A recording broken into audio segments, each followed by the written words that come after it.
We're talking about bail, fines, and fees.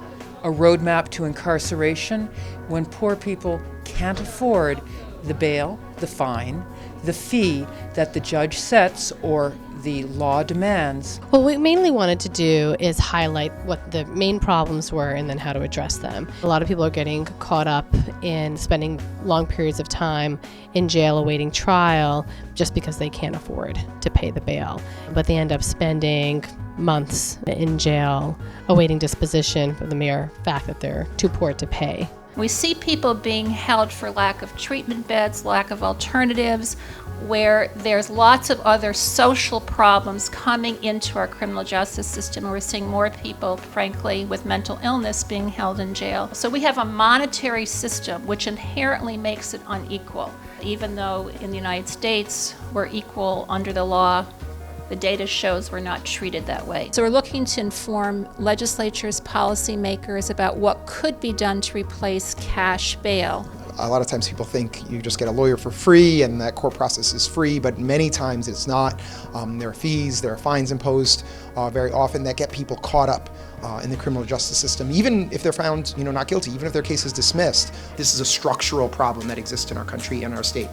It's a very expensive process, right? The process of holding people pre-trial in detention and transferring them back and forth and feeding them and giving them health care. Many of the women we work with are there on violation of probation or haven't been convicted of a crime, and so specifically they're actually giving birth into their children while they're incarcerated because they can't make a $250 bail. One of the most fascinating alternatives was to charge bail if you don't show up at your court case. Not, we will throw you into jail before your court case if you can't afford to pay $500. I was wondering what you all think about the ethics or efficacy of using pretrial detainment, either with or without bail, as a way to temporarily incapacitate people who might have substance abuse or mental health issues. I don't agree with holding people against their will. I don't agree that prisons and jails, even WCC, rehabilitates people. Any rehabilitation that the women that I've ever worked with, myself included, have gone through while in jails and prisons is rehabilitation work that they've done on their own. I just think that this paternalistic, punitive way that we treat drug treatment isn't working.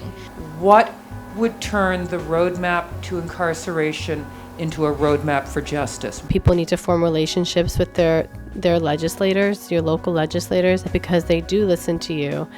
And especially the more people do that, the more they become beholden to us. Be active, because it's frankly one of the number one issues that I think is a social justice, civil rights issue right now in our country.